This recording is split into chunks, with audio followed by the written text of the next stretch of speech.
This is a portrait by order. This portrait cost about $100,000. Some Americans like to see themselves as ancient heroes, centaurs or angels, some mythological creatures. It became very popular.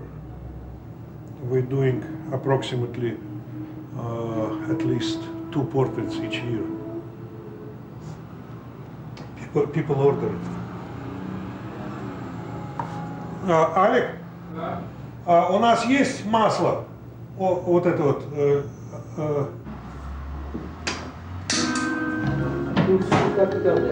Alex got to go. I gotta go. I'm sorry. I'll share my power with you guys, with the people. I work just with the same kind of revolver. Yeah, revolver. Yeah. A loaded 38. It's a pony boy. Is it 38? No. Yeah, this is a 38 caliber.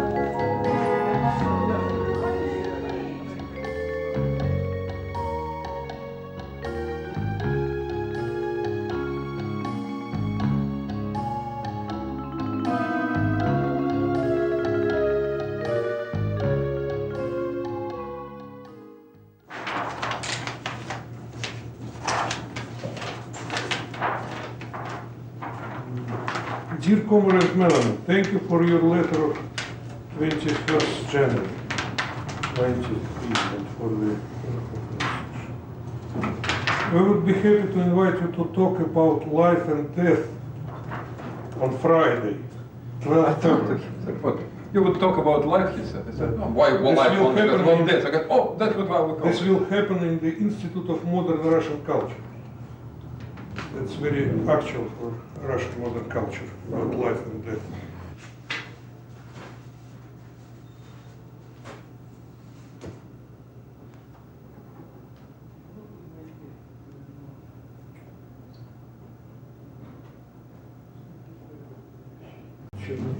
Чуть чернее здесь. Ну давай, нет, давай. Вот это дело, мне кажется. Так.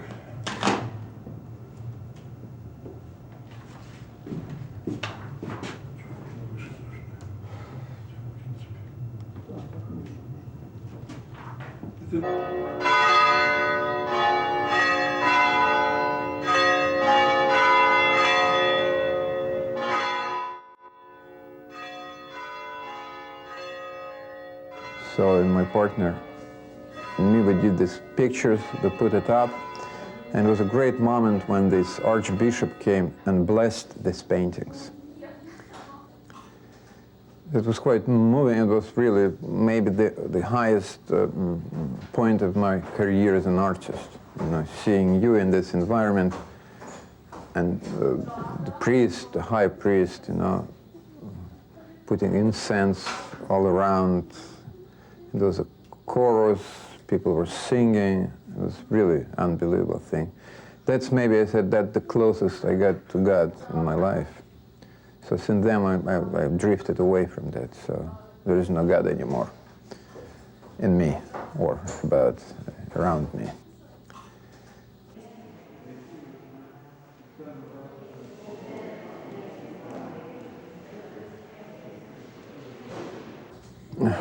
The other moment, which was really interesting and strange, they put me up an altar, you know, like an lectern, and I was talking to the parishioners, to the people of the church, kind of being as a priest, you know, because at the place of a priest, not exact, but I mean close enough.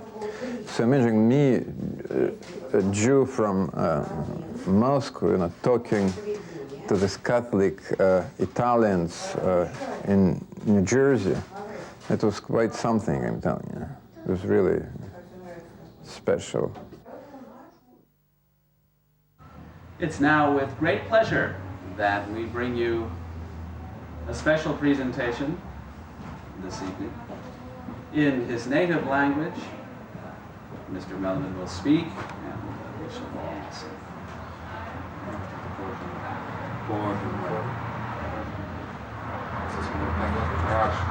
We're having this radio program every week, Sometimes, but it's not, for me it's not only every week, you know, sometimes when I feel an urge, I just turn on the transmitter and I cry or I scream into cosmos. I am not sure that anybody listens, but maybe accidentally somebody listens. Or maybe another world will, you know, listen. Who knows? You know, it goes somewhere to the unknown territory. And these very magic things like radio waves, which I don't know what it is about, which supposedly have shape but no form. And they go through walls, and unbelievable power of radio waves.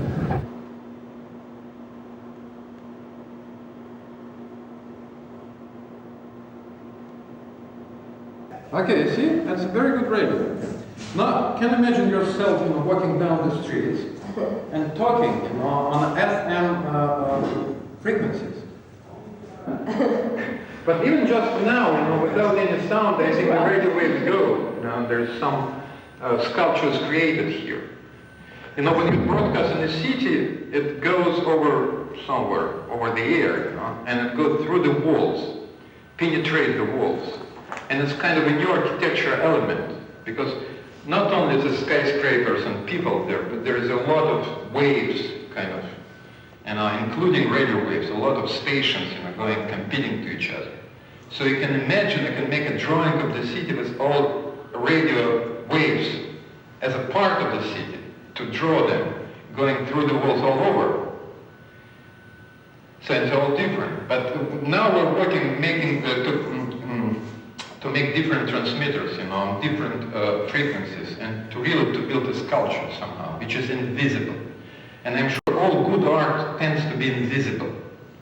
That's the ultimate goal, to make such a good art that you cannot see it. It's like a meditation. That's the greatest art you cannot see. It's God, light, something, which you cannot touch at least. Then another good part of this radio, more powerful radio station, that it's illegal.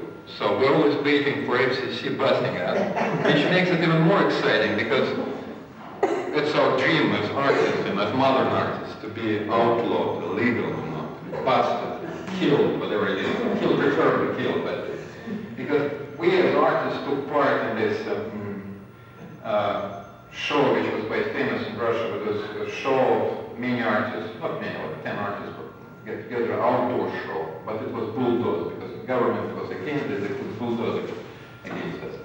And it was really scary, but it was really exciting when the government goes against it. Can you believe it? That's why the people here trying to tease the government, like Serrano, all these people, I understand their feeling. It's not a challenge to the government, but still you want to get the negative response. Because only response can be only negative. If the people say, oh, how nice, it's not a response. If they hate you, that's a good response. So ultimately, every modern artist wants to be hated. That's why the modern art was created, I mean, in the first place. So everybody can. But the Russian culture, you know, of my generation was based on the radio. It's interesting because we had very little information about anything around outside of the Soviet Union. So the major vehicle to get the information was the radio. It was BBC Russian service and Voice of America in Russia. There was some Deutsche Welle, a German radio station, which broadcast. So, and we got a lot of information about art in words through radio wave. We couldn't see this. We just can hear this. So we did first program where we got a lot of artists, their art, and we were describing this art on the radio, saying this is a sculpture like this, it looks like this, so give the idea to the people around what the sculpture, but not seeing this. I think it's cool. It was really cool, you know, just to tell about this.